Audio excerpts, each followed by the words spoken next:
You are listening to the Reed Fletcher podcast. What an episode I just finished up recording with Ursula. Ursula Myers is a network marketing legend. She's the top 1% of 1% of 1%. She is a silver ambassador at Singular Corporation. And silver ambassador was the top rank for a long time. Now she's silver ambassador. And she was the fastest to ever grow to that. To be ambassador is 1 million in volume. To be silver, I believe, is 2 million. So she reached 2 million in volume in a single month. And so the podcast is awesome, from her mindset on raising her kids to how she got started in network marketing, what's allowed her to be successful. I just love the way that she hustles, she grinds, she's got such a good work ethic, but then she's also very caring, very giving, very humble beginnings. She goes into, her family was basically in poverty growing up, and how that affected her view of the world. And I really hope you get a lot of value out of it. I absolutely loved listening to her, and I hope you do too. Hey Ursula, how you doing? I'm good. How are you? Good. Hey, thanks for jumping on. Thanks for taking the time. Yeah, for sure. Sorry we didn't get it done sooner. Honestly, it's been a little crazy around here, as you can imagine. So Yeah. No, I've seen all the stuff you're doing with your house and everything, and you got little granddaughter running around. I'm sure you got your hands full. yeah, it's been a big year for sure. It's been a big year. Jess is expecting too, so we've got another grandbaby on the way. And so it's all girls. We got a pile of girls going on. Yeah. How did the dads so I'm feel excited about that? You know what? Casey really wanted a boy. So having a girl was a shock. So that's my son, Casey. And then Colton, who's Jesse's husband, he was just like, he just wanted a baby, period. Just as long as it's healthy and Jess is healthy, he didn't care. So Yeah.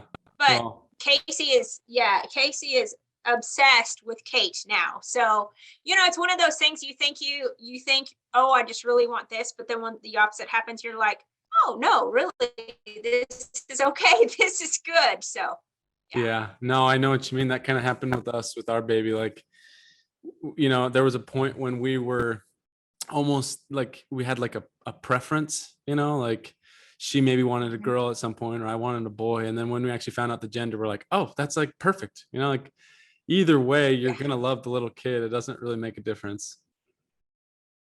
Absolutely. It's like when they finally get here, you don't understand what you did with your life before. It's like all of that time, no matter how much time that was, doesn't it seem weird where you're just like, what did we do with ourselves? Like, it was so boring. Like, what did we do with ourselves? It's so strange. Yeah, I know. It is funny. Like, what do we, like, you don't really have like free time when you have kids or grandkids. Like, all the time you've got them there, and it does make me wonder, like, before our baby, like, what did we just sat around, just the two of us, just talked or something.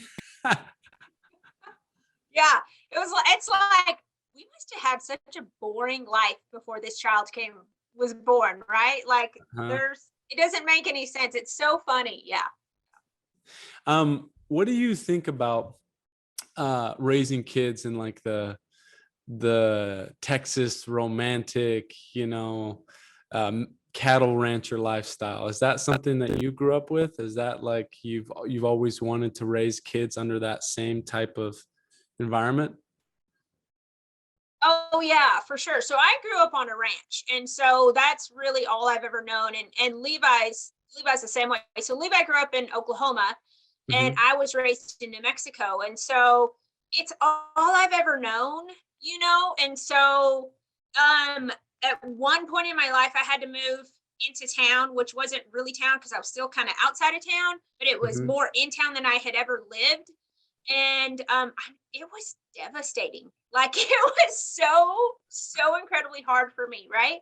And so when I was actually able to move back out into kind of ranch country, cowboy country, really, it it's just such a different way of raising your kids. Mm-hmm.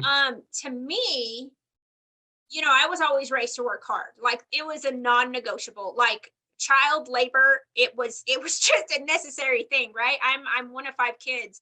And my parents just raised us from the very start, from when we were little bitty, to work hard. Like that's all I've ever known my whole life. And so I feel like that's such a big difference with kids that are raised in a ranch setting. Like it doesn't matter your financial status. What matters is the fact that you raise them to show respect to everyone, right? Like that's just kind of a thing. Mm-hmm. But to respect everyone, to respect the land, to respect the cattle, and just having that work ethic for sure is such a big thing. So it's definitely not something that I ever didn't want. Like I never was raised, living the way that we lived growing up and thinking, oh, someday I'm going to live in the city. Like that never crossed my mind ever. Mm-hmm. It was always a fact if I wanted to raise my kids the way I was raised and just continue that lifestyle. It's always been really important to me.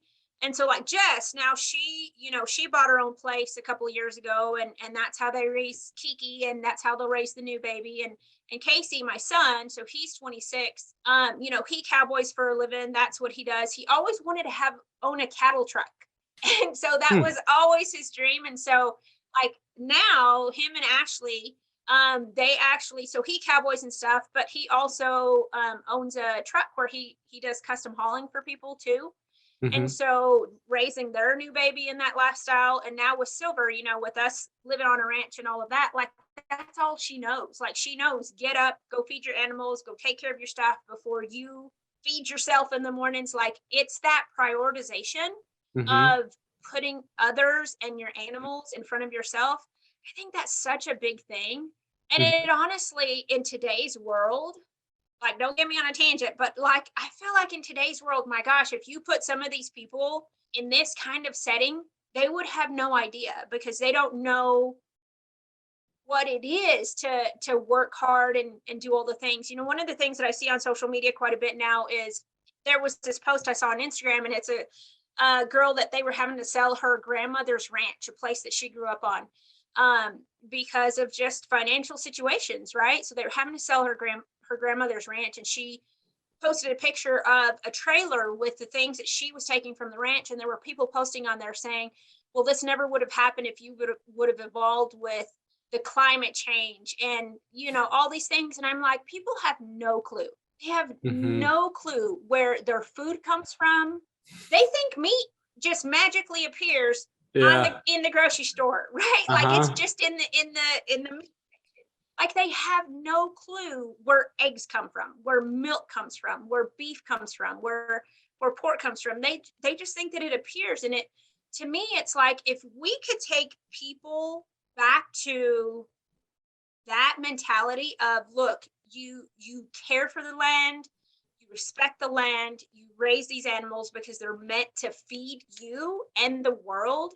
Imagine what a different place we would be in, right? So yeah, so back to the question. I never wanted to live any other way. Like I didn't. And to now have our own ranch and our own cattle and do all the things after being raised that way, Mm-hmm. what a blessing, Levi's gone. He's been gone for a week. He'll be gone for another week. He's off day working, which means that he's working for another ranch. So he's actually in Canyon. And they go work every day, right? So he's helping them do some stuff there. And Silver and I went yesterday and got in our Ranger, and we went and checked cattle. We went and checked water. We went and did stuff, and Mm-hmm. it's just such a blessing to be able to raise her that way where she won't know any different, right? Mm-hmm. So she wants to be a vet. So she's 7, and she's wanted to be a vet since she was teeny tiny. Like she is eat up with it. And so we really support her in that. Like we buy all the vet books, do all the vet things. Like she's got a little vet station in her room that I have set up where she does checkup on her stuffies, and anytime that we have to go to the vet, like Levi takes her, I take her, so she can see all the stuff, right? Mm-hmm. And so I love the fact that even at this young age, she is already thinking of, this is my future, but I'm tying it back to the way that I live, right? Yeah. So, but she also thinks her dad's going to college with her. So there's that. I'm like, let's see if you still feel that way at 17, Sylvie. Let's see if you still feel that way. So yeah. I think it's really interesting. Like, I didn't grow up on a farm, and so the lifestyle is foreign to me, and it's, strange. We went and met with a bunch of distributors across the country, when we delivered cash and stuff like that. And a little bit of a culture shock. I go to a house in North Dakota to deliver them their cash, and there's not a house anywhere in any direction, and they own all the land all the way to the horizon. And I'm like, man, that is so crazy, like good and bad. For me, I can see so much of the freedom, and like you own everything you see. You own the horizon. It's like your own sovereignty, like your little country. And then also I can see the negative that could come from it, like loneliness, maybe. Obviously, when you have your family, it probably brings you closer. But it was funny when we were there, the lady, we were asking her, we delivered her cash, and then we said, hey, we're going to so-and-so's house next. And she said, oh yeah, that's my next door neighbor. And we're like, next door neighbor? We end up driving like 20 minutes down the street to go. And like, yeah, it is the next door, but like it's the middle of nowhere. And I do see something about that as really romantic. It's like living off the land and self-sustaining. I also really like when discipline is not an option. Like, when you have a baby, for example, you don't have a choice to slack off. Like, you forget to feed your baby, dies. And I think that's one of the most powerful things about the rancher lifestyle. It's like, we're not asking you to be disciplined. You don't have a choice, because you don't get up, you don't feed your animals, you don't take care of the land. Like, we can't survive. The animals can't survive. And I think that's why there's so many farmers and ranchers and anyone from that walk of the world that has that built-in discipline. And that's why they can do such incredible things, because they're not questioning it. They're not like, should I go to the gym today? Should I do this? Blah, blah, blah. It's like, well, I grew up not having the choice, and it worked for me then. And they just kind of follow on that same path. I agree. It's second nature, like I said, you don't know any different. I mean, that's the way that my parents raised me. That's the way we've raised all of our kids, from the older kids to Sylvie.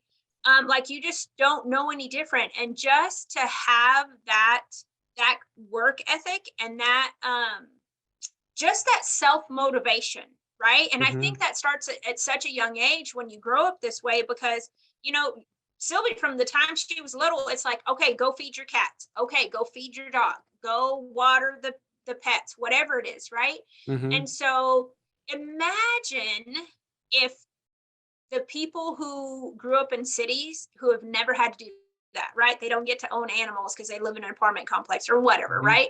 But if they had grown up that way, how different the mentality would be. Instead of that entitlement, instead of that give me mentality, which drives me crazy, or I'm entitled to this just because you have this, I'm entitled to what you have or what you've created or the money that you make, right? How I think that's such a different way when you're raised this way, because you don't think that way. That there are consequences for everything. So you have to get up to feed the animals, like you said, because if you don't, the animals starve and they die, right? So that is a lot of responsibility to be carried from such a young age, and it's something that's shown from such a young age. You have to get up and go to work because nobody's going to pay your bills. You have to get up and go do the things, right? And it's something that I've always thought was, if people could live this way for a week, a month, a year, whatever it is, how many people would be changed? And it's not just about the work ethic, but one of the things that I see the most and I don't know if you want to talk politics, probably not, but I'm just going to say this. Go Like, for it. you see such patriotism, and I'm not talking Trumpers. I'm not talking that stuff, right? I'm talking about patriotic people. Mm-hmm. Farmers and ranchers are naturally patriotic. Mm-hmm. I don't know of any farmer or rancher that I have ever met who doesn't appreciate the sacrifice that the people have made so we could have this free country. And I Mm-hmm. think that's such a big difference. There's never been any entitlement. There's never been anything like that I've ever seen myself. You go to a rodeo and everybody takes their hat off for the national anthem and stands up, right? It's a given. Like, you see little bitty kids, I mean, putting their hand over their heart, taking their hat off. And it's because it's something that's taught from such an early age, just like I think other stuff is taught from such an early age, right? But imagine, especially on today, right? September 11th, 20 years. Imagine if we all came together as a country the way we did that day. It didn't matter about race. It didn't matter about how rich you were, how poor you were, where you came from. We all came together because of the circumstances of that day. And to me, I feel like there's never been a time, not just the day, but a time where everybody was so united as a country, right? And it just seems like 20 years later, we're so divided, like so divided. And it's sad. I mean, it honestly is. But I think it goes back to, how were you raised, right? What Mm-hmm. did your parents teach you? Like, for us, you're proud to be an American. You salute the flag, you take your hat off, you stand up when the flag comes across, like Mm-hmm. you do all the things. And I hope that, honestly, I hope that that's a place that we all come back to as a country. Because, man, it's strange times out there. Yeah, It's, it I don't know is. that any of us have ever lived through a stranger time. It is a really strange time, and I wondered about that. I wonder why, like the culture, uh, country culture is so patriotic. I've Mhm. thought about that. Like, why is it that the stereotype for country is the flag? And it's like you were Mhm. saying, it's respect. It's yes, sir, yes, ma'am. And a part of it, yeah, Mhm. is for sure like how you're raised, but also, I mean, I wonder if it has to do with like a literal tangible connection to the land. Never really thought about it that way, but Mhm. like you're living in an apartment on the 15th floor, in Chicago or whatever, and then you go from your apartment Right. down the elevator, you go to work and you go back, and that's it. Occasionally you go to Starbucks. It's like, what Yeah. is the country to you? The country is just, it might be something a little bit more, abstract. It's what you see on TV. It's what you hear about. Right. It's what you've read about. But when you're in Texas and you are literally Mhm. walking the land and you are taking care of the chickens that have the eggs that feed America, Mhm. you're like, Right. you are by the heartbeat. And so I think that might be a part of it, like on a subconscious level. People, like you were saying, like, hey, where did this food come from? Hey, where does the Right. meat come from? It's just like they just appears, in the world where we Yeah. can click a button and Amazon just Yeah. magically drops off this package already perfect. You get distanced from the reality of the world sometimes, like it's just Right. like a magic world that you live in. And I think that's part of the reason why Right. they say salt of the earth country people, and they're Mhm. patriotic and all those things. They're respectful because they know exactly, they're very in tune with reality. you know they Yeah. know exactly what Yeah. happens when you press that button to deliver eggs to your house, so that they see the chickens. um Right. I think that's really interesting. That's the disconnect. That's the disconnect is you shop on Amazon and then a day or two later you get the package Mm-hmm. without knowing the chain of events that happened in order to create the thing that you just ordered, right? Mm-hmm. or you Yeah. drive to the grocery store, and you go buy milk and you take it for granted. Hey, there's this milk, and I'm just gonna buy it, but you don't understand the cattle that were raised, the cows that are in the dairy, and the farmer who has to get up at 2 or 3 a.m. every morning to go milk the cows, to put the milk in the refrigerator, right? They don't understand the process of how the milk actually came to be, and how the cows had to be fed a certain way in order for the milk to be whatever. And you know what I mean? Like, they don't get it. It's just it's something that I think people don't really think about. One of the things I saw on social media, and this was so funny, because there was this girl saying, like, what kind of, and she was serious, like dead serious, what kind of cows make chocolate milk? Huh? I'm like,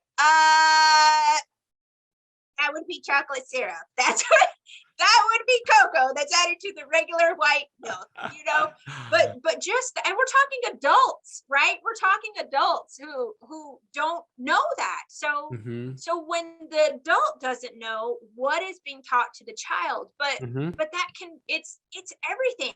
I mean, you think about that. What is the adult teaching the child, right? Because the child doesn't grow up to not know where eggs come from. The child doesn't, like, they're not born with that, right? If that makes sense. Like, children aren't taught to hate others. Let me rephrase that. I'm thinking this out, right? Children are taught to hate others. Children are taught to disrespect the flag. Children are taught that they are entitled. Children are taught all of these things because they're not born with that, right? Children are the most innocent, clean slate, if you will, right? Like, there's no preconceived ideas in their head. It's all taught. And imagine if we all taught our children where food came from, right? Why saluting the flag is important, why being patriotic is important, why whatever, working hard is important, all of these things. I think that's what we've gotten away from, honestly, because when you see, so for example, we were in Santa Fe at my sister's wedding 2 weeks ago, and you saw all of these, every store, every restaurant, everything had help wanted signs, right? Why are we not working, right? Why are people not working? Why is this country thinking, I'll take the government handout because I don't want to go to work? Why is that an option that we're giving people, right? Because guess what? The next generation of kids is going to think, well, I don't need to go to work because the government's going to pay me. They're going to pay me to not go to work. Well, why would I go to work, right? It is the most bizarre, insane thing to me. And then people wonder why they don't get ahead, or they cuss the people that do have money. I don't know. I'm speaking for myself, right? I can say that because of the work ethic that my parents taught me, and because of the work ethic that Levi's parents taught him, that is why we've been able to do what we've done, right? For no other reason than that simple, basic thing. They taught us how to work hard. And I think that imagine where we could be as a country if that basic fundamental thing was taught, right? Don't think that it's going to be given to you, but instead go out and work for what you want and go make it happen. Yeah. So, I mean, I can tell you, I grew up poor, like straight up, sure enough, poor, I've never used that as an excuse ever. I can't do that because I was poor. I can't do that because my parents didn't have much. I could never be something because of whatever my situation was growing up. You get me on these topics, and I'm like, I'm a rambler. So no, go for it. Okay. I love it. But I mean, like I know what it's like to be poor. I mean, we didn't even have a bathroom in our house growing up until I was 5th grade. Straight up, for real, seriously. Really? You had like I know an what outhouse? that's like. Yeah. had to go out there in the winter and walk through the cold and 5 miles to school, barefoot, all the things, you know. oh my goodness, I cannot even imagine that. So yeah, it was maybe that's why I am the way that I am, right? Because I know what going without feels like, tastes like, looks like. Mm-hmm. Been there, right? Yeah. My parents, exceptional parents, like exceptional parents. I mean, we never knew. I mean, now I know that we were poor, but we never knew it then. I just didn't know any different, right? I just didn't know any different. Right. But yeah, I mean, it's like never use your upbringing as an excuse for what you can't do today. Mm-hmm. It should be, in spite of growing up poor, look at what I became as an adult, right? Mm-hmm. Or look what I did with my life, or whatever it is. So what's really cool is there's 5 of us in my family. My mom cleaned motel rooms when I was growing up. Like, she did. And my dad was a rancher, and people think, well, my gosh, if you're a rancher and you got cows, you must be rich. Well, that ain't true, right? You do it because you love the lifestyle more than anything. It's not to get rich, because that ain't gonna happen. Mm-hmm. And my dad was a rancher, and he also was a welder, and he fixed windmills. And so us 5 kids, we had a small little house growing up, an adobe house in New Mexico. There was a kitchen, there was a living room that my parents slept in on a pull-out couch. Every night, my mom would pull the couch out, she'd put the sheets on it, she'd put the blankets on it, they'd sleep on it, and every morning my mom would take the blankets off, fold them, fold the couch back up. That's where they slept, was in the living room on a pull-out couch.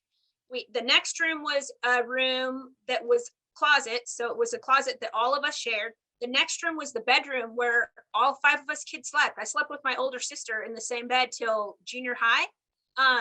And then the next room ended up being the bathroom when they ended up putting the bathroom in the house, right? So a 5-room house is what we grew up in. We didn't have central heat and air. We had a wood stove. Like, we had to go out, chop wood, and bring wood in to heat the house on the wood stove. Like, that's what we knew, right? And so out of that house, my parents raised my oldest brother. He actually owns a fencing and barn manufacturing company. So, like, very successful. So he's an entrepreneur as well. My older sister, she put herself through night school. After she got divorced with a brand new baby, she put herself through night school, and she now works for Sandia Labs and has, like, I don't know, 50 people underneath her. She writes security programs for the government. My next brother is a doctor of internal medicine. My parents put him through medical school. Imagine how hard that was, right? Yeah. And then there's me doing what I did.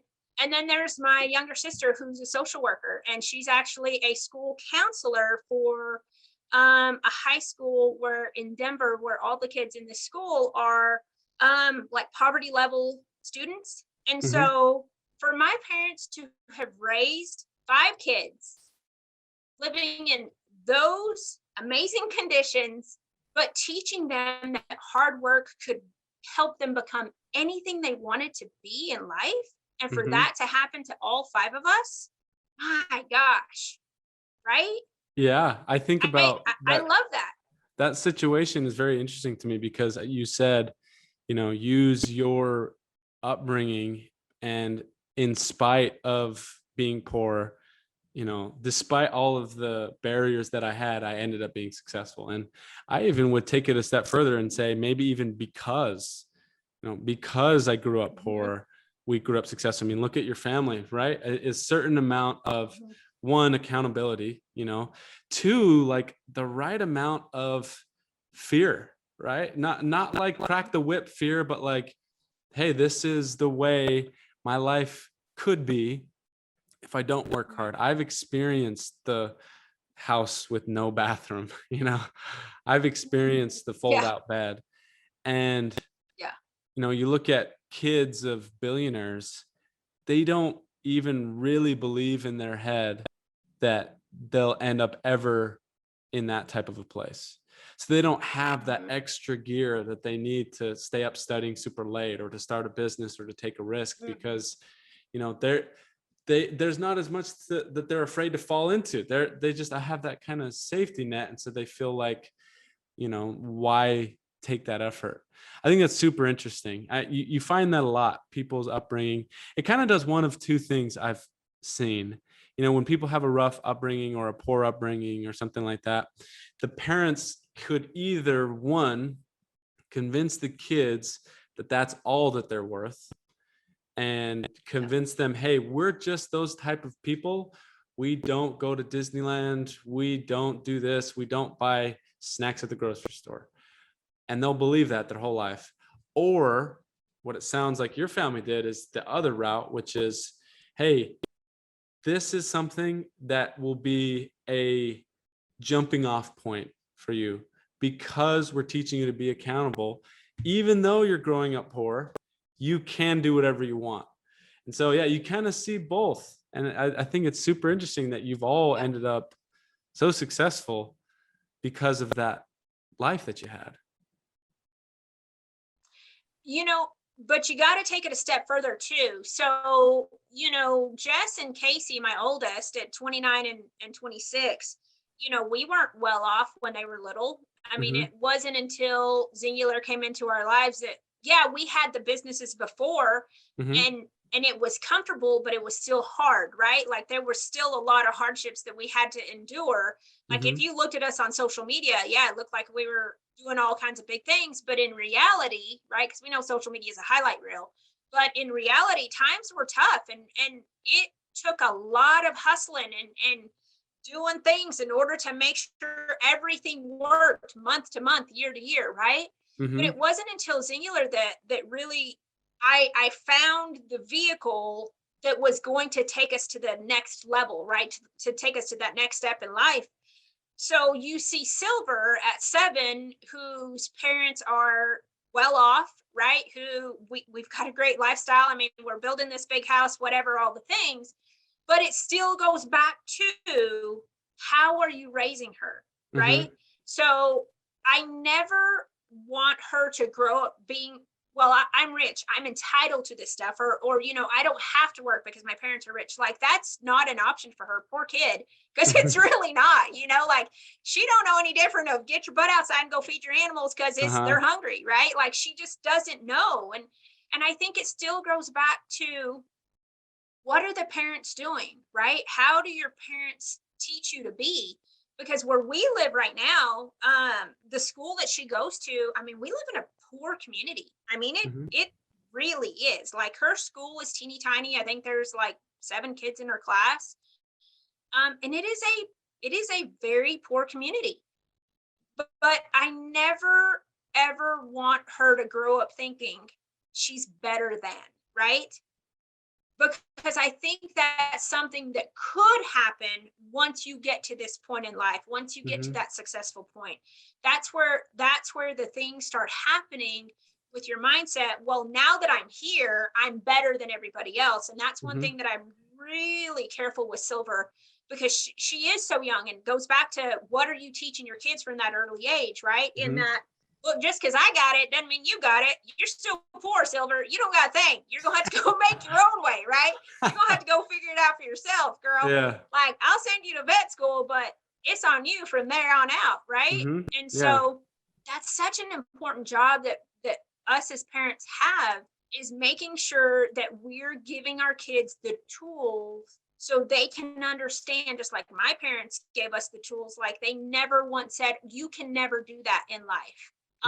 You could never be that person because we don't have the money to make it happen. It was always, you can do it, but you're going to have to work for it, right? You can be anybody that you want to be, but you're going to have to work for what you want and go make it happen.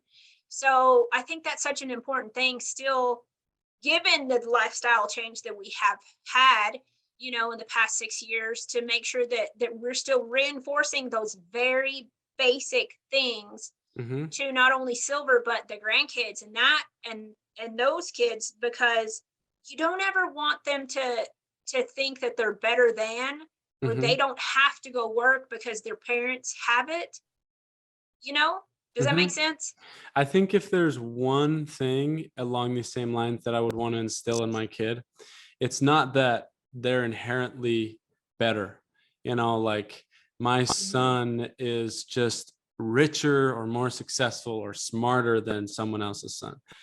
What I would want to instill is the feeling that my child is in control of what happens in his life so long as he pays the price for it, which I think is a very different message. One of them is, you get what you want because you deserve it. Like my mom was rich. I grew up rich. So I just I should be rich. And that's not a good message. But the other message is you can be as rich as you want. You can be as happy as you want or as healthy as you want. And the only difference between you and anyone else is that I'm teaching you to pay the price, to work hard for it, to be disciplined for it. And you do have control of your life in that sense, but not because you're better than, because you're willing to put more in. Right. I think it's a different one message. of the, for sure. And one of the things is money's a magnifier, like it really is. If you were an ugly-hearted person before, now you're just an ugly-hearted person with money. Like that's just, that's just it. It's just a magnifier of who you were before. Right. And so I've always tried to just understand that what God has given, it can easily be taken away, right? Easily be taken away. And to understand that the gift you've been given bears responsibility with the gift, right? Like you should continue to do for others. Growing up poor, like my parents gave money, and I'm like, they didn't have money to give, and they would give money, right? I remember when I was growing up, I was probably a junior in high school, and these guys, they weren't guys. Let me back up. They were boys, had come over from Mexico. And so I'm Spanish. I don't know if you knew that, but my mom's great grandparents were from Spain. So my mom is like very, very light skinned, hazel eyes. Light brown hair. My dad, his great grandparents, one set came from Mexico, and then his great grandmother was Indian. So I've got a mix, right? Yeah. And so to me, growing up in New Mexico, which is predominantly Hispanic, right? It's a very cultural state. Like I love it, right? But when I was about a junior in high school, there were some boys that had come from Mexico. The oldest being about 14 and the youngest being like 7 or 8. There were 5 of them.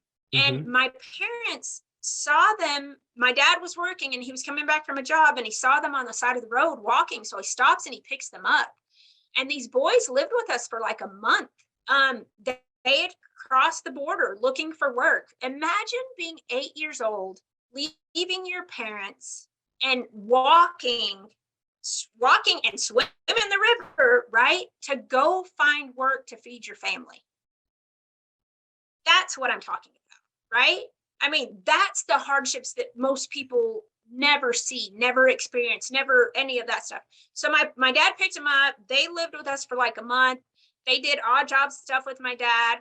They decided they moved on after about a month. My parents tried to convince the youngest one to just stay with us, and they would send him to school and do the things. But his brother was in that group of boys, and he didn't want to leave his brother. I don't know whatever became of those boys, right? My parents didn't, it was a big deal to feed 5 more kids, right? It was a big deal to have those 5 kids added to the house. Now you got, the older kids, my older brothers and sisters had already moved out. So there was just me and my younger sister. But those are the things that my parents taught me. It doesn't matter how little you have, it matters how much you give, right? And that's one of the things to me that I've always just tried to do with my life, because to whom much is given, much is required. So the more you make, the more you're required to give, right? And so I don't even know how I got on this topic, but it's just honestly something that my parents taught me from an early age that I still to this day try to teach Silver. And she's the most giving kid, especially when it comes to cleaning her room. She's like, I'm just going to clean my room and bag up all these toys and I'll just give them to somebody. It's easier for her to clean it and give it away than it is to clean it for reals, right?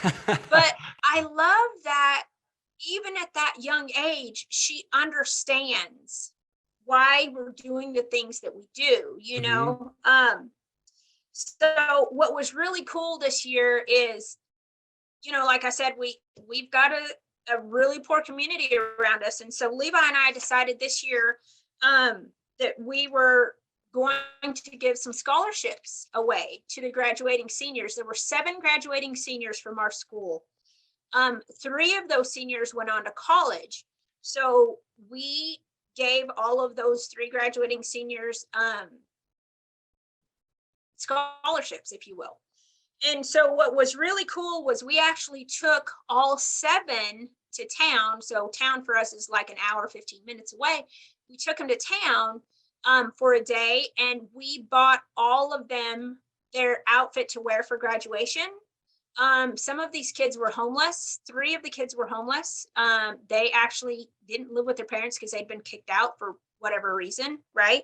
So we went and got them those outfits for graduation because that was such a big thing. I remember when I graduated and it being a big thing for my parents to take me to go get the outfit to wear to graduation, right? So we did that, and then we gave the scholarships to the 3, and then we also took the 3 kids that were going to college. Sylvia and I did. Levi was working, but we took them to town and we bought all the stuff for their dorm room. So like comforters and blankets and towels and microwave and refrigerator and all of those things. And Silver asked me, you know, when we were in the car, she said, why are we doing this? You know, what I don't understand. And to have that teaching moment with your 7-year-old, and it's something that she will remember, hopefully for the rest of her life, and she'll go on and do, just like my parents, and that big teaching moment with those 5 boys, right? You do because it's required, because this is what God wants you to do. I don't know, those things are just those are big things to me, right? I totally agree. I think that's amazing. Wow.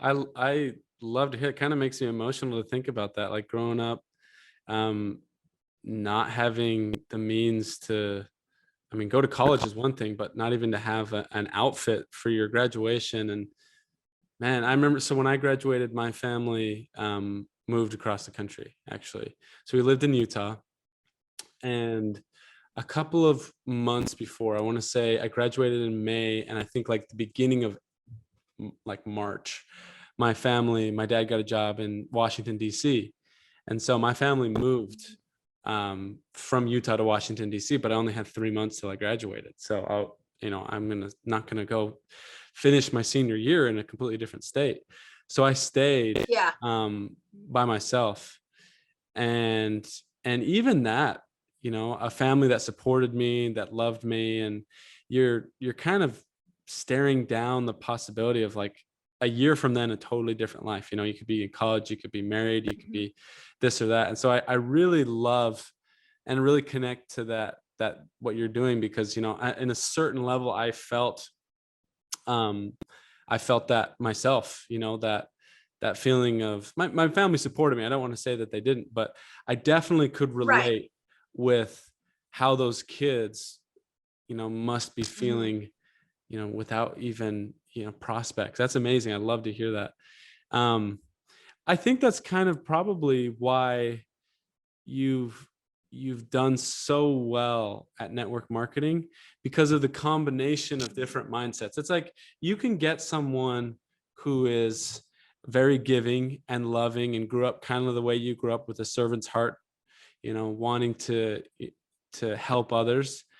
And if they only have that, I mean, that's a huge part for their life. But if they only have that, maybe they won't be a successful network marketer. But it seems like the combination of that giving mentality, the hard work, the accountability, you know, all of those things, the combination seems to have been lethal to have created the business you've created. and with only one, maybe you wouldn't be, maybe if you're just a hard worker and you're just a grinder and that, but you're not good at connecting with people and empathizing and helping them out. There's lots of people like that don't do well in network marketing. So I think that, a little bit of each of those pieces has created in some way your success. I would think. I really think so too. I feel like it's all the puzzle pieces put together, just like you said, right? So what's cool is, for me, I'm going to tell you a story. Like, this is one of my favorite stories. So before Singular, when I owned the boutique and we had some wholesale companies, so back in 2001, I started what we named Sissy and Me, which was an accessory company. It was named after Jessie because I call her Sis and Me, right? So that's where the Sissy Me came from. And so we lived on a ranch in New Mexico, like serious boonies. Like, the kids got on the school bus at 6:30 in the morning and didn't get home till 5:30 in the afternoon. So it was really the middle of nowhere. I would drive 2.5 hours to Amarillo to buy groceries once a month. 2.5 hours one way to go buy groceries once a month. But I loved it. Like, we loved it there. It was just the coolest place. But anyway, so I decided on a whim that I was going to start this business with Jess and I, for us to do something together when she was 8. And that's where Sissy and Me was created. And we took $450 and I bought jewelry and I resold it, which turned into, over the years, us creating an accessory company, a women's clothing line, a men's clothing line. Like, I knew nothing about any of this. I went to a semester of college, right? I hated school. I didn't do well in school. I graduated middle of my class. Like, I don't have a designing degree. I don't have a business degree. I don't have any of those things, but I never even thought about that when I was starting this business and as it continued to grow. And so I didn't know anything about any of it. And out of that $450, we created these 3 really cool companies: the accessory line, the women's clothing line, the men's clothing line. Mm-hmm. And long story short, we were at market because we used to go to market. We sold to over 2,000 stores across the country. I had to learn to do all this stuff, right? I just taught myself how to do it. So we went to market. We're in Dallas, and this really, it makes me emotional to just even think about this. But so when you go to market, it's these booths that are set up. We were in a tent booth in Dallas, and these are multi-million-dollar companies that come in. You've got Wrangler, you've got, Cinch, you've got all of these companies setting up their stuff. And then here's me. And I'm setting up my booth, and I had created these letters, right? So our women's clothing line was called Ranch Royalty. And so I'd cut out these big R's, huge big R's, out of styrofoam. And I cut plywood big R's, and I glued the styrofoam to the wood. I made a little easel for the back so they could stand up on top of our settings. I glued glitter to them, right? And I drilled holes so there was like glitter and lights and all the things, right? This is back in the day. And so I was so excited about these letters and going to market, putting them in my booth and all the things. And I remember we had set the booth up, and I walked to the way other side of that market hall, because Dallas market is huge, right? And I had it lit up, and I was so proud and how cool it looked, right? And I walk back to there, and the way they set the booths up, like, there's a booth facing this direction, and then back to back there's a booth facing this direction, right? So the booth on the back side of us comes in, and they've got this fancy new sign that they had just put together. This company isn't even, like, they've gone out of business at this point, but they had this fancy iron sign that they had cut out, like had custom made. It was incredible, right?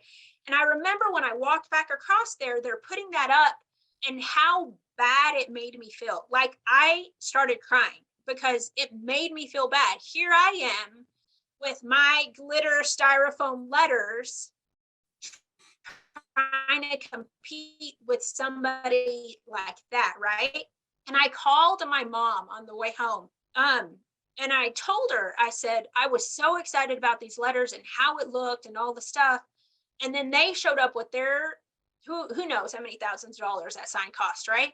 I said, and it just made me feel bad. And she said, why would you feel bad? Why would that make you feel bad?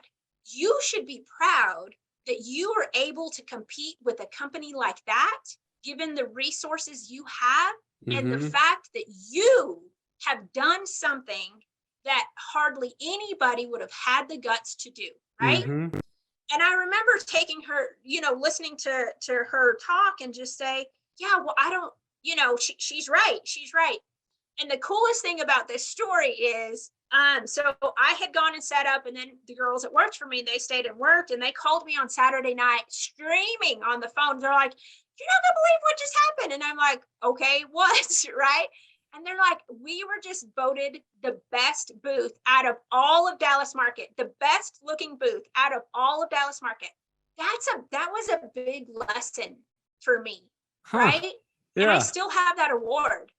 And it sits with all my Singular awards. I'm gonna tell you, because out of nothing, I created something, right? That was just as good as something that with a whole lot more money made. Does that make sense? I love that.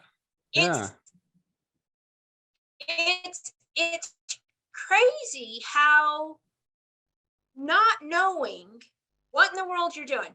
We had Dillard's come into our showroom in Denver one year. We had a permanent showroom in Denver.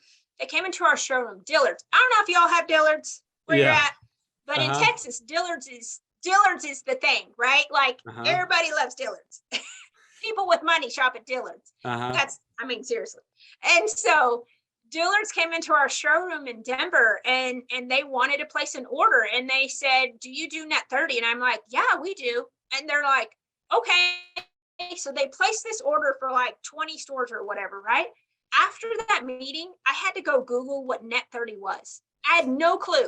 I didn't know. But if that's what it's going to take in order to get Dillard's to buy and me to sell to Dillard's, you bet. I'll go figure out how to do it, right? And I guess that's just kind of been the way that I've always done everything in my life. I might not know how to do it, but I can darn sure go figure out how to make it happen, right?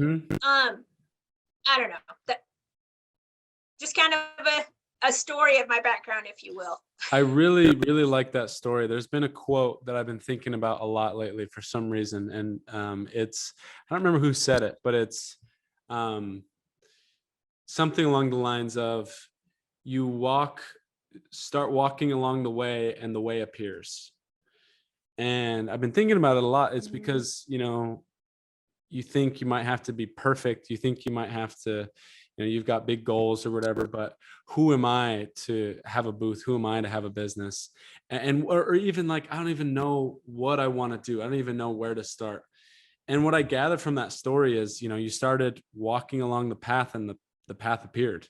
You're like, I don't know what I'm doing. I don't have a business degree. I don't have a design degree, but I'm going to just start walking and, see what happens. I'm going to, just start selling stuff, and people are going to start buying stuff. And I think maybe it's a genetic thing. Maybe it's nurture. It's kind of similar to what we've been talking about, but it seems like there's some people that the distinguishing quality in the fact that they are successful was not that they were smarter or faster or better or more courageous or anything, but it's just the fact that they were the ones that did it. It's such a simple thing, but it's like why are some people successful? And sometimes you can't even figure it out. You're like, where did this come from? And I think more often than not, it's just like the guy standing there is the one who's going to get whatever's coming that direction. And so many people overthink things, and they over prepare, and they end up not doing anything. And I don't know, there's something really profound about start walking and your path will appear. And that seems to be what you've done. Who would have thought that you'd be where you are now 10 years ago, when you were doing your boutique, and now look at you, one of the top 1% of 1% of 1% of people who do network marketing. And I'm guessing you probably didn't think that's where you would be at this point in your life. It's funny because when I started Zingular 6 years ago, I honestly, my thought process was I wanted to stay home with Silver. I didn't want to send her to daycare. We had gone through a lot to have her, right? And I just didn't want to miss out on anything. And so I started Zingular to be able to stay home with her. That's why I started it. And what's so funny is, Levi and I had this conversation, and he's just so incredibly supportive, right? Like he supports all the crazy things I come up with. Like when I came to him and said, hey, I'm gonna start selling this weight loss product, he never once said, you've never lost weight. You don't have to lose weight. You don't know weigh like how to 80 lose pounds. weight. So how are you going to coach people? Right? Yeah. He's like, well, if you think we can make it work, let's try it. Right. And so we had talked about how we were going to give this 6 months. I was already in a transition point with my boutique. I was already in talks to sell the wholesale companies and that stuff with people pre-Zingular, right? So I was already at that point where I wanted something different. I wanted a new challenge, if you will. So we thought we'll give this 6 months, 6 months to try to see if we can make this work. And I'm telling you, this is where God had his hand in all of this, because we live in Podunk, Texas, right? Like at that point, the storefront that we had, teeny tiny town, right? Mm-hmm. And so we had a big online presence and shipped all over the US and Canada. But as far as the storefront, it was just middle of nowhere. So when we decided we were going to do this, we said, we'll give it 6 months, which right now is the stupidest thing ever. If somebody thinks I can come into network marketing and give it 6 months and see if it works, that's like, don't take that advice, people. That's dumb. I'm just saying that's what I thought back then, right? Uh-huh. And so when we said we'd give it 6 months, we were like, well, let's go ahead and close the store down because we can always reopen it or whatever, right? So this is on a Tuesday. So I signed up on Monday. I'm driving to Dallas on Tuesday to pick up my sister from the airport. It's raining the whole way. Like, it is all still so clear to me. So I'm driving to Dallas and I'm running through my head thinking it's going to take me at least 6 months to sell everything out from the store and just close it all up and all of that, right? On Wednesday, I have a lady come into my store who she had a store about an hour away from me, and she would come in and buy beads. Since I made jewelry, she would come in and buy beads and stuff every now and then. Mm-hmm. So she comes in and she needs to buy some beads. I take her back to the bead section. I walk back up front. She's still looking and stuff. I walk back up front and something as in God told me, you need to go back there and offer her everything. So I did. I got up, walked back to her, and I said, hey, would you be interested in buying everything? She looks at me. She's like, what do you mean everything? I'm like, everything, all the displays, all the home decor, all the clothing, like everything, because I'm thinking about doing something else. And she's like, no, I don't think I would be. I'm like, okay. So I walk back up there kind of feeling like a fool, right? Thinking, I listen to you, God, and look what happens, right? So I walk back up front. I'm sitting at my desk, and about 20 minutes later, she comes up there. She says, what would you want for it all? So I'm trying to do quick math in my head, right? I shoot her a price thinking she's never going to do it. She says, can I separate it into 3 checks? This was back in the day when people still wrote checks, right? She's like, can I separate it into 3 checks? And I'm like, yeah, sure. She's like, okay, well, let's load what we can in my Suburban and I'll come back with trucks and trailers tomorrow. Reed, that doesn't just happen, right? Yeah, my goodness. It doesn't just happen. And that's where I had to have faith that the path that I was going to start walking on was guided by God. And how could it not be, right? How could we have done the things that we've done? Built the fastest growing team in company history. the fastest to ambassador in 24 months, the fastest to silver ambassador, the fastest to 1 million, 2 million, 3 million, whatever, all the things, right? That didn't just happen. It happened because of what we talked about in the beginning. And it happened because God was saying, if you have faith and if you believe in what I have promised you, and if you walk the walk that I have you on, I will give you the things. Right? You still got to do your part. Like, you can't just sit back and expect it to happen. You still got to do your part, but I'll give you the things. And I think I know what I've been given. I understand the gift I've been given, and I understand the responsibility that comes with the gift. You know, I think people sometimes wonder why I'm so passionate. You've seen me speak on stage. I am passionate. I love this business, right? But I also know what it takes to be successful. And I also know that most people probably are not willing to do the things to get you to that level of success, right? And that's why I think when people say network marketing doesn't work, oh, it absolutely works. If you work, it absolutely works, right? And maybe not everybody's goal is to be the top of the top. Maybe that's not everybody's goal. Maybe somebody's goal is just 500 a month or 5,000, whatever that goal is. But I, without a doubt, know that if you do all the steps necessary for success, it's gonna happen. Maybe it doesn't happen as fast as it happened for me. Maybe it's gonna take 5 years or 10 years or whatever it is. But there's no way that people can't be successful if they keep showing up and doing the things, right? Oh, absolutely. So something that stuck out to me was you were saying, you know, like if you're willing to do those steps, you know, people don't necessarily know what it takes. So they give up too early or they don't follow, you know, the methods and everything. Like, what do you think it takes? Like, if someone is listening to this and even in another company and this is their first day doing network marketing, what is an honest opinion about what does it really take to be successful in network marketing? You know, it takes a couple of things. Number one, work ethic, without a doubt. Like, yeah, you're your own boss. This is something that I teach my team.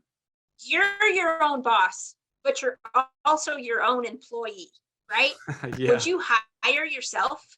And that's a big thing. When people think about it that way, would you hire yourself? Given your prior actions with your own business, would you hire yourself?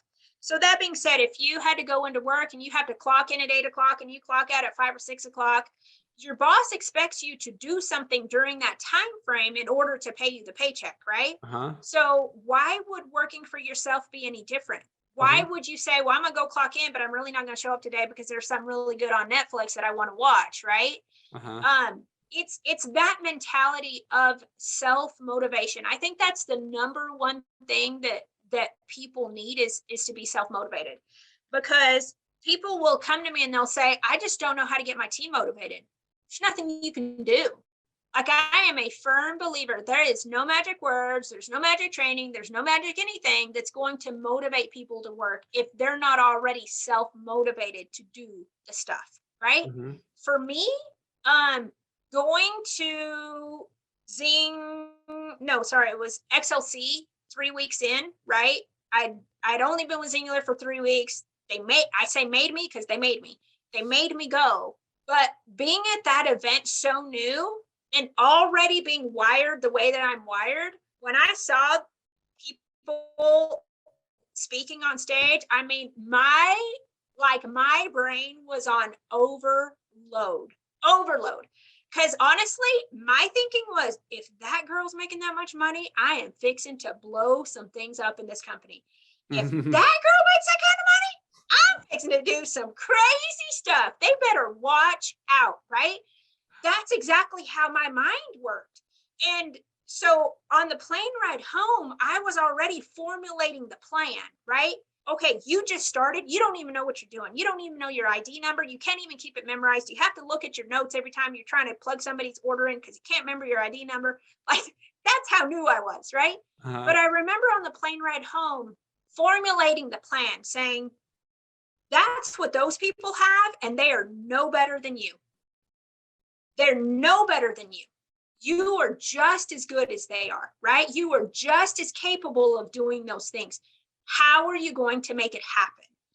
And that for me was the spark that I needed, right? I honestly believe if I hadn't gone to that event to start it, who knows? Maybe I would have, maybe I wouldn't have. I don't know, but it was that spark that I needed. So self-motivation for sure.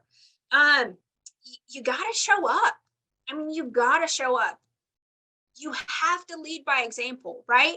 So when people come in and they say, well, gosh, I want to build a team and I want to do something here. Well, it starts with leadership of self. That's the hardest part, right? I am incredibly critical of myself to a fault, honestly, to where I hold myself accountable for every single thing. And let me tell you, I am an excuse maker. Like, I can make an excuse to myself to not do something better than anybody else, but I'm also very critical of myself to where I don't allow myself the luxury of excuses because I know what the outcome is going to be, right? I can't want something but not put the action in to go get whatever the something is. And so it's leadership of self. It's the work ethic. It's the showing up. It's the going to events. It's having the belief before you even really know what's happening. That's what it was for me. I didn't know what was going on. You know, I show up to Park City was where that first XLC was. And it was like deer in the headlights. Like, I'm like, who are these people? And I am an introvert. Like, I don't like people. You probably already know that. I don't really like people. Like, and I don't like crowds, and I don't like being around a whole bunch of people. That's just really not my thing. I am so much happier by myself. That's just me. So being put in that situation and they're introducing me to this person and that person, and oh my gosh, this and that. And I'm just like, the whole time my mind is on overload, and I'm just like, I'm fixing to kill it. I am fixing to kill it here. I'm fixing to do some big things, right? So all I did was I got home from that event and I made the plan and I stuck to the plan, even when it sucked, even when it was hard, even when I didn't want to. I mean, Sylvie was 11 months old when I started. So she was a baby, right? You having a little one, you can understand what that's like, right? Levi had a ranch job at the time. Like, he got up, he'd leave at 5 in the morning and I wouldn't see him till late that afternoon. So I had the store, I had an 11-month-old, and I had a new network marketing business. And I also had taken on another job before Singular that I still had to finish out that contract. That job was 4 hours away from me, where I was designing clothing and buying for this big rodeo association for their big finals in November. So I had a pile of stuff, right? I never once said, I can't do it. My thought process was, if I do this really well, I won't have to do the other things, right? I won't have to do the other things if I do this thing really well. And so it was just a matter of showing up. I mean, I get up at 4:30. There's this thing on my team. I don't know if you've heard it, but like way back in the day, we call them the OGs, right? The original people, the original gangsters on Team Grit, where I would get up at 4:30 in the morning, and I got a baby. This baby doesn't sleep all night, right? I'd get up at 4:30 in the morning, and I would do trainings I had a leopard robe at the time. I would do trainings at 4:30 in the morning in my leopard robe in my office. So that way, when the team got up, they would be able to listen into those trainings while they were getting ready for the day, getting ready for work or whatever. It wasn't easy. It wasn't easy, you know? But look at what those sacrifices produced. Look at the team that we created and how we've changed so many lives, all because we lead by example, right? I didn't want to do it. I'm not a morning person. I don't like getting up in the mornings. I did it anyway. You know, I did it anyway. And so It's the fact of network marketing is the most level playing field ever created. Wouldn't you agree? Doesn't matter what color you are. Yep. Doesn't matter where you live. Doesn't matter who your daddy is. Doesn't matter what your last name is. None of that stuff matters. What matters is, are you willing to do what it takes to get to whatever you say you want? Mm-hmm. Whether it's 500, whether it's 5 million, right? Are you willing to do what it takes? And people give up too quickly. People are so afraid of failure, right? They think failure is a bad word. Failure is a good word, right? Mm-hmm. Failure is such a good word because it means that you tried. I would much rather to have failed than never have tried at all. Mm-hmm. I have failed so many times in my life because I'm by nature a hustler. I'm by nature, like Levi likes to think things out and put thought process to before we make a decision. I'm like, that takes too much time. I'm going to do this and I'm just going to throw this out there. And if it works, great. And if it doesn't, well, then we won't do it again. Right. I love that. That's just me. Uh-huh. So I've stacked all these bricks of failure up to create the life that we have. Right. Because I was never afraid of failure. I'm still not afraid of failure. Right. It's just another building brick in your business, in your foundation. And I think people are so worried about being judged. And which is honestly why it took me forever to get started. It was singular because I had built myself up in my head to be somebody because I had this big social media presence and people knew me because of the boutique and the booths and the showrooms and the stuff, right? For all the life I'd created before. And I was very like, well, what are they going to think of me now? And then I got to the point of like, who gives a crap? Yeah. Who gives a crap what they think, right? Because people are judging you anyway, and you don't even know it. You don't even know it. So why would you let somebody else's opinion of you determine what you're going to do with your life? Mm-hmm. Whether it's family, whether it's friends, whether it's people on social media, you don't even know, right? If you are doing your very best to be a good human, a kind human, to give to others, to make sure that you are faithful and you are trying to share God with everybody and you're doing the things that God asks and requires, then what else matters? Nothing, right? Mm-hmm. And so that's kind of how I've always rolled in my whole entire life. I mean, to get to ambassador, honestly, we put our heads down and we worked our tails off for 2 years. Mm-hmm. 2 years. Like, and I'm sure when I would tell, your dad and Curtis and, I'm going to go for ambassador, they were like, sure. Yeah. Okay. Probably inside their head, they're thinking, she's crazy. Whatever. We've heard this, right? Uh-huh. But they never once told me I couldn't. Never once told me I couldn't. And I remember telling Mark this, I love Mark. And I remember telling him this. We were at Sundance or something, and I'm telling him, I think I can do this by my 2-year anniversary. And he's like, yeah, Ursula, I think you can too. Like, it ain't never been done. He says, it ain't never been done. And I'm like, my God, I'll be the first one to do it then. Yeah, why not me? Right? Yeah. It's like I was saying, it's like someone is going to be there. Might as well be you. Like if you're the person that's going to stand up and take it and you're going to pay the price and you're going to work. And I love the extreme accountability that you're talking about. Like you said, you blame yourself. You're almost at the point of like neurotic, how much you're like, hey, this is my responsibility. This is my fault. And probably for that reason, you can also say, this is my victory. Like if I'm taking all the blame for the things in my life, I also get to take all the wins. And I love that. I love that idea. We talked at the beginning of this podcast about the entitlement that so many people have nowadays. And I think that's crippling them because they don't feel in control. Why would you want to feel entitled to anything in the world? Because on the one hand, if you are entitled to something, then on the other hand, you don't have control, right? So if you're like, hey, I'm entitled to $1,000 from the government or from my mom, then you don't actually have control of that thing because the government or your mom does. So if you switch that mindset to, hey, I'm not entitled to anything, I came into the world naked, and everything that I get, I'm going to work for, then you also have a liberating control.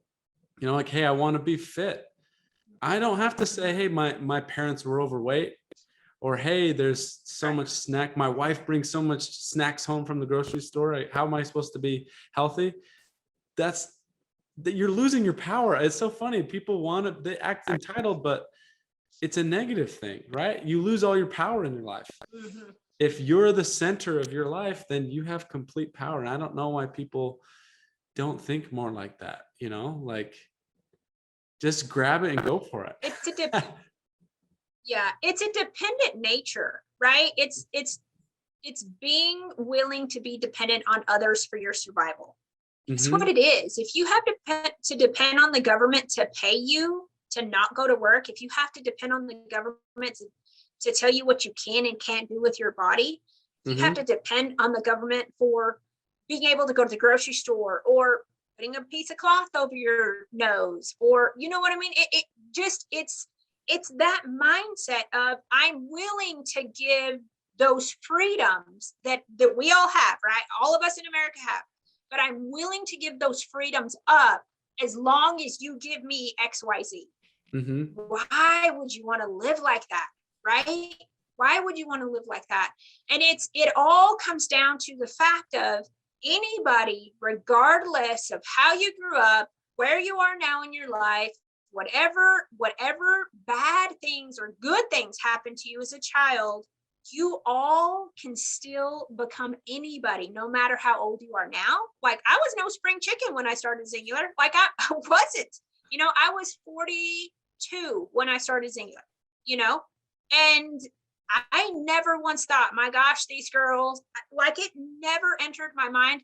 Well, at that point, Singular would have been 6 years old, 5 years old, somewhere in there. I never once thought, well, those girls who were speaking on stage at that first event, like, they were here at the beginning. That's why they're where they're at. Like, I could never reach that status, or I could never make that much money, or I didn't get in on the ground floor, or I wasn't one of the first ones in, or like, it never entered my mind. Never.